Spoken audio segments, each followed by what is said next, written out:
मुसलमान बजुआ मजदूरी नहीं करेगा। लालू जी के एमवाई का क्या होगा? एमवाई समीकरण बिगड़ चुका है, खत्म हो चुका है, अब कोई समीकरण नहीं टिकेगा। राजद के साथ नहीं, राजद के साथ नहीं है, विकल्प नहीं था तो थे, कोई विकल्प नहीं था, हम मजबूरी में सटे हुए। यशवी जी का सपना टूट जाएगा। अब टूटे ये तो आगे आने वाले बात बताए, आगे की बात बताए। एक जमाना हो चुका, लालू जी ने एमवाई का नारा लगाकर मुसलमानों को बेवकूफ बनाकर अपना अपने खानदान की रोटी सेका। जनसुराज के सामने कोई नहीं है, इसकी आंधी चल चुकी है, इस तूफान इस जलजला के सामने कोई बचने वाला नहीं। सरकार बना रहे हैं, सरकार फुल बहुमत से, कहीं कोई लालू जी का एमवाई टूट जाएगा। लालू जी का एमवाई तो ऐसी ही चकनाचूर हो चुका है। वो कितने में चकनाचूर हुआ है, सच्चाई ये है कि वो एमवाई का जो मुजस्समा उन्होंने तैयार किया था ना, आज उसके हम लोग यहाँ आग लगाने के लिए, नमाज जनाजा पढ़ने के लिए आए हैं। देखिए, बिहार विधानसभा चुनाव से ठीक पहले प्रशांत किशोर जनसुराज के जो संस्थापक हैं वो मुसलमान वोटरों को साधने की कवायद में जुट गए हैं।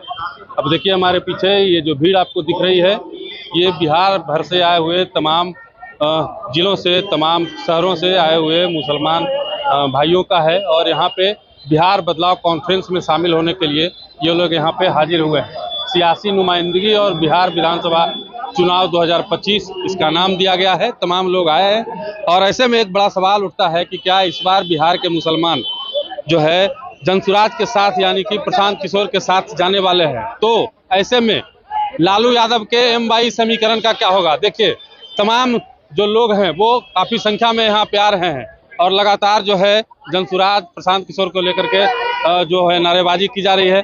कहाँ से आए हैं? हम गोपालगंज जिला के बरौली विधानसभा से आए हैं। क्या नाम है? फैज अहमद मेरा नाम हुआ। बिहार बदलाव कॉन्फ्रेंस जो आज आयोजित किया गया है, ले लीजिए, हरा छोड़ दिए। हरा गमछा से कुछ हरा गमछा से कुछ मिलने वाला नहीं है।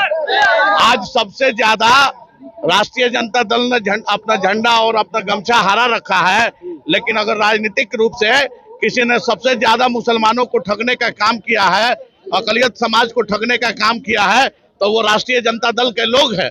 इसलिए मैं आपके चैनल के माध्यम से बताना चाहता हूं कि यह पीला गमछा जो है यह शुभ का संकेत है और बिहार की जनता अब शुभ संकेत को हाथों में लेकर बिहार को बदलने के लिए बेताब है।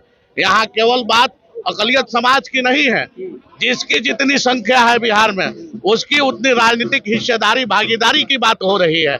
इसलिए हम लोग जनसुराज जी भागीदारी नहीं दे रहे। कहाँ दे रहे हैं? कहाँ आपने देखा लोकसभा में कितना सीट दिया उन्होंने मुसलमानों को? मात्र 2 जगह, और वैसे जगह पर उन्होंने लड़ाया जहां हार के सिवा कुछ और मिलने वाला नहीं था। आप ही लोगों के भरोसे मुख्यमंत्री की कुर्सी पर बैठने का सपना देख रहे हैं। वो सपना अब 7 जन्म में पूरा होने वाला नहीं है, क्योंकि जो मुसलमान कल उनकी बधुआ मजदूरी करता था, किरासन तेल बन के जलने का काम करता था, उस लालटेन के द्वारा उनके घर में रोशनी होती थी, अब मुसलमान बधुआ मजदूरी नहीं करेगा। लालू जी के एमवाई का क्या होगा? एमवाई समीकरण बिगड़ चुका है, खत्म हो चुका है, अब कोई समीकरण नहीं टिकेगा। लालू जी तो कह रहे हैं कि मुसलमान हमारे साथ है। मुसलमान तो आप देख लीजिए, यहाँ का जन सैलाब बता रहा है कि मुसलमान किसके साथ। अब हवाएं ही करेंगी रोशनी का फैसला, जिस दिए में जान होगी वो दिया रह जाएगा। अभी तो इब्तदा इश्क है, रोता है क्या, देख आगे आगे होता है क्या। ये जो हुजूम देख रहे हैं, ये भीड़ जो देख रहे हैं, ये जनसुराज की मोहब्बत में लोग आए हैं। जनसुराज में जो राजनीतिक हिस्सेदारी, जो सोशल बैलेंस की बात, सामाजिक संतुलन बना के बिहार को बदलने की बात हो रही है, इसमें किसी समाज को या किसी तबके को छोड़ने की बात नहीं हो रही है। नाराजगी का है? नाराजगी आज तक जितना नुकसान इस समाज को भाजपा ने नहीं पहुंचाया है, उससे ज्यादा राजनीतिक नुकसान राष्ट्रीय जनता दल के लोगों ने पहुंचाया है। इसलिए यह नाराजगी स्वाभाविक है, ये तो होना ही है, इसको टाला नहीं जा सकता है। अब कहीं कोई एग्जिस्टेंस राजद के लोगों का बचने वाला नहीं है। क्या लगता है जनसुराज और प्रशांत किशोर आप लोग को उचित भागीदारी देंगे? अरे प्रशांत किशोर क्या देंगे, ये दल हमारा है, इस दल को हम लोग सींच रहे हैं, बना रहे हैं और इसमें हमारा हिस्सा ऑलरेडी है, इसमें लेने की बात नहीं है। इसको बना के इसको बेहतर करना है, इसको फैलाना है, फुलाना है, आगे बढ़ाना, बिहार बदलना है, बिहार में बेहतर शिक्षा हो, बिहार के लोगों को बिहार में रोजगार मिले। आज तक तो हमारा ये जो समाज खड़ा है, चाहे बिहारी समाज हो या अकलियत समाज, सबसे ज्यादा अगर पीड़ित है तो रोजगार से और शिक्षा से। तो आज पहली बार कोई पार्टी दल है जो आपके बच्चों को आपके प्रदेश में ही, आपके पंचायत में ही रोजगार देने की बात कर रहा है। नीतीश कुमार भी कहते हैं कि मुसलमानों को जो हक हिस्सेदारी हमने दी है, जो हमने किया है उनके लिए, वो आज तक किसी ने नहीं किया। आपने सही बात कहा। मुसलमानों के लिए नीतीश कुमार ने क्या किया? मुसलमानों के लिए आपने कहा कि बहुत कुछ किया, उतना आज तक किसी पार्टी दल ने नहीं किया था। ये बात आपकी बहुत हद तक सही है, इस बात को हम मान रहे हैं। लेकिन जिस कब्रिस्तान की घेराबंदी नीतीश कुमार ने करवाया था, उसी कब्रिस्तान में सीए एनआरसी के बिल का समर्थन करके, वक्फ का समर्थन करके उनके सांसदों ने राज्यसभा से लेकर लोकसभा तक कहीं ना कहीं उसी कब्रिस्तान में मुसलमानों को जिंदा गाड़ने का काम किया है। इसलिए नीतीश कुमार का यह दोहरा चरित्र नहीं चलेगा। दोहरे चरित्र को सब लोग समझ चुके हैं। जनसुराज को कहाँ देख रहे हैं बिहार विधानसभा चुनाव में? जनसुराज के सामने कोई नहीं है, इसकी आंधी चल चुकी है। इस तूफान, इस जलजला के सामने कोई बचने वाला नहीं। सरकार बना रहे हैं, सरकार फुल बहुमत से, कहीं कोई रुकावट नहीं है, कहीं कोई बाधा नहीं है। लड़ाई हमारी एनडीए से थी, लेकिन आज एनडीए के नेताओं का जो हश्र प्रशांत किशोर ने किया है, जो इनका कलई और कल्ला चिट्ठा खोला है, आज तक विपक्ष के किसी नेता ने नहीं खोला था। क्या विपक्ष के नेताओं को ये बात पता नहीं थी इनके चाल चरित्र और इनके काले चिट्ठों के बारे में? लेकिन ये क्यों नहीं बोलते थे? क्योंकि जिस व्यक्ति के भीतर जो व्यक्ति खुद दागदार होगा, वो दूसरे का दाग क्या दिखाएगा जी? आज देख रहे हैं ना, सारे लोगों की बोलती बंद हो गई है। आप ही लोगों के चैनलों के माध्यम से हम लोग देखते हैं। लड़ाई अब लड़ाई जो है, पीछे आइए, पीछे लड़ाई जो है अब कहीं किसी दल पार्टी से नहीं है।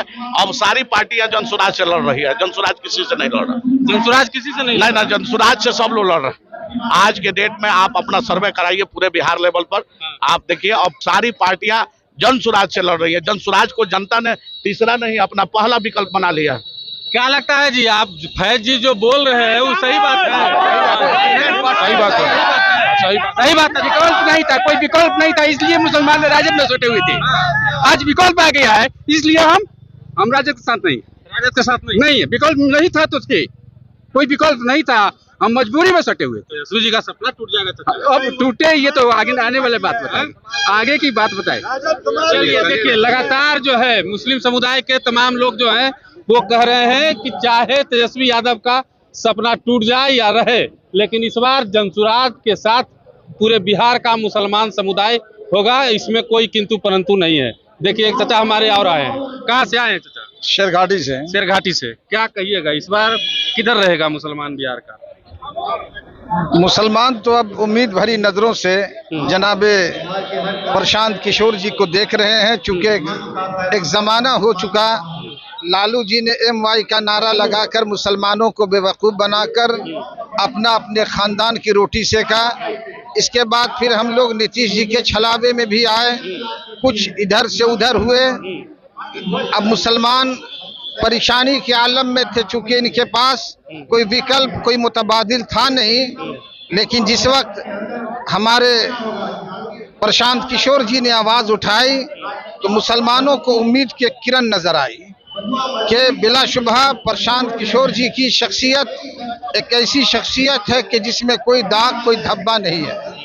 और ये शख्स जबान का पक्का, जबान के धनी है, बोल के धनी है। जो ये कहते हैं वो करते हैं। ये भी ब्राह्मण है, ब्राह्मण है, लेकिन हर ब्राह्मण जो है बिस्मिल्लाह खान नहीं होता। ठीक है। और हम लोग जानते हैं यहाँ ब्राह्मण, राजपूत, लाला, इससे कोई लेना देना नहीं है। काम करने वाले शख्सियत की एक छवि होती है। जैसे हमारे जनाब महात्मा गांधी साहब, ये भी तो एक बनिया से थे। और आज जो है अमित शाह भी एक बनिया है। दोनों बनिए में जमीन व आसमान का फर्क है। यशवी जी सपना देख रहे हैं आप ही लोग के बल पर मुख्यमंत्री बनने का। हाँ, ये सपना हमें भरोसा करते हैं आप लोगों को। हाँ, ये सपना जो है नवंबर के आखिरी हफ्ते में ये चकनाचूर हो जाएगा। क्योंकि लालू जी ने जैसे मुसलमानों को थपकी दे करके सुलाया, और फिर उसी मिजाज के साथ तेजस्वी आकर के और ज्यादा बाप से भी ज्यादा ठगने लगे। तो मुसलमान ये अपने आप को महसूस कर रहा था कि हम ठगे जा रहे हैं, लेकिन मुसलमान के पास कोई विकल्प नहीं था। जब जन स्वराज पार्टी सामने आई है तो मुसलमानों को एक विकल्प नजर आया, इसका मुतबादिल नजर आया। इसलिए मुसलमान जो है जूख दर जूख यानी बेगिनती लातादाद जो है जन स्वराज पार्टी से जुड़ते चले आ रहे हैं, और इनके तो इम्तिहान का ये पहले ही वक्त है। यानी जन स्वराज ने ये नारा दिया है हिस्सेदारी का, भागीदारी का, तो इन्होंने कहा है कि 42 से 47 सीट हम मुसलमानों को देंगे। अब तो चंद दिन की बात है, हमें उम्मीद पूरी है, बल्कि हमें यकीन है, देख लेना है इनको भी देख लेते हैं। इसलिए कि हमने बसत खुलूस पुकारा है आपको, अब देखना है कितनी कशिश है खुलूस में। ठीक लेकिन है, लालू जी का एमवाई टूट जाएगा। लालू जी का एमवाई तो ऐसी चकनाचूर हो चुका है। वो कितने में चकनाचूर हुआ है, सच्चाई ये है कि वो एमवाई का जो मुजस्समा उन्होंने तैयार किया था ना, आज उसके हम लोग यहाँ आग लगाने के लिए, नमाज जनाजा पढ़ने के लिए आए हैं। हम लोग उसकी नमाज जनाजा पढ़ने के लिए आए हुए हैं। हमेशा नमाज जनाजा की इमामत इमाम साहब, मौलाना साहब, हाफिज साहब करते थे। आज एमवाई के नमाज जनाजा पढ़ाने के लिए ये प्रशांत किशोर आगे आए हैं। इनकी इख्तिदा में आज इसकी नमाज जनाजा पढ़ना है, यानी समीकरण खत्म हो चुका है। तुम्हारे अंदर जब हया शर्म नहीं है, तुम नारा दे करके मुसलमानों को कब तक छलावा देते रहोगे, कब तक धोखे में रखोगे। इसलिए अब मुसलमान धोखे में आने वाला नहीं है। रह गए जहां तक ये, तो हमने चूंकि नशा पिला के गिराना तो सबको आता है, मजा तो जब है कि गिरतों को थाम ले साकी। लिहाजा इस उम्मीद के साथ हम लोग जन स्वराज पार्टी से जुड़े हुए हैं, और जुड़ने के बाद अब चंद महीने के अंदर ही जो है सब कुछ फैसला हो जाएगा कि इन्होंने सब साथ है चाचा के साथ है। हाँ साथ है, बिल्कुल चलिए साथ है एकदम। अगर इन्होंने टिकट तकसीम में ही अगर इंसाफ कर दिया तो अभी तक तो अक्सरियत कहेंगे, यानी ज्यादा तादाद। अगर इन्होंने 42-47 का सबूत पेश किया तो इंशाअल्लाह उसी दिन 95% मुसलमान इनसे जुड़ जाएगा। चलिए देखिए, तमाम जो लोग हैं, तमाम मुस्लिम समुदाय के जो लोग हैं, वो कह रहे हैं कि हम जन स्वराज के साथ अब आ गए हैं, और एमवाई समीकरण जो है पूरी तरह से ध्वस्त होता हुआ यहाँ पे नजर आ रहा है। संख्या एक बार फिर से आप लोग देख लीजिए, जिस तादाद में मुसलमान यहाँ पे पहुंचे हैं और कह रहे हैं कि एमवाई समीकरण का नमाज जनाजा आज हम लोग यहीं से पढ़ के और उसके बाद अपने अपने घरों की तरफ जाएंगे। बाद बाकी देखना ये होगा कि टिकट का जो बंटवारा जन स्वराज की ओर से होगा उसमें कितने मुसलमानों को जगह मिलती है, और बिहार विधानसभा के चुनाव में मुसलमान अपना वोट किसे देते हैं।